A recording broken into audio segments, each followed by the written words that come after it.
ជំរាបសួរនាងខ្ញុំឈ្មោះសឿនម៉ារ៉ានីនជំរាបសួរខ្ញុំបាទឈ្មោះចេងទីណាជំរាបសួរអ្នកទាំងអស់គ្នានាងខ្ញុំជួបវុធីលៀងថៃជំរាបសួរខ្ញុំបាទឈ្មោះបាទសាវិនជំរាបសួរខ្ញុំបាទឈ្មោះប៊ុនលំហេងជំរាបសួរនាងខ្ញុំឈ្មោះហ៊ីលីលីន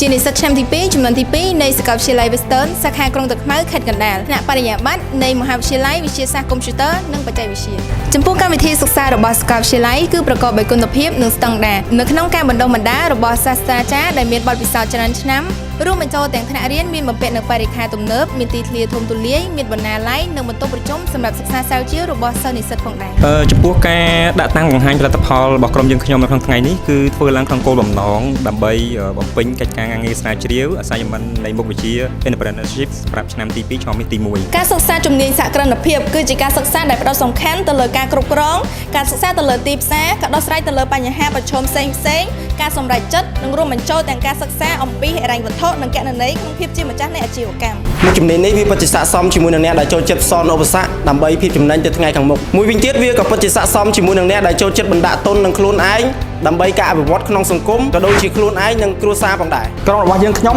សម្រាប់មូលមតិគ្នាបង្កើតផលិតផលមួយក្នុងគោលបំណងសិក្សាស្វែងយល់ដំណើរការនៃការបើកអាជីវកម្មក្នុងនាមជាសហគ្រិនចំពោះផលិតផលដែលក្រុមយើងបានធ្វើឡើងគឺជាប្រភេទគ្រឿងទេសអំបិលលីងដែលមានឈ្មោះថាអូនប្រៃអូនប្រៃគឺជាប្រភេទអំបិលលីងពិសេសដែលមានរសជាតិឆ្ងាញ់ហើយមានចំនួន4រសជាតិអូនប្រៃឆ្នាស់អូនប្រៃរីករាយអូនប្រៃញឹកញាប់ហើយនិងអូនប្រៃផ្អែមបន្ទាប់ពីសិក្សាមុខវិជ្ជាសហគ្រិនភាពនេះរួចមកក្រុមយើងខ្ញុំបានធ្វើការបង្កើតផលិតផលនេះ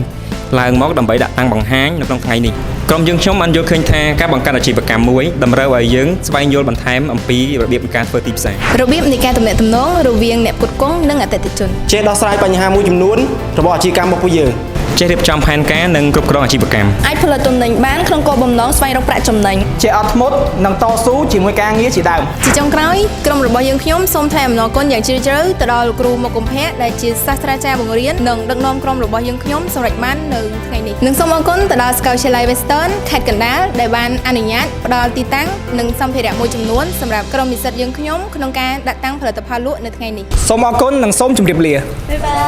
យ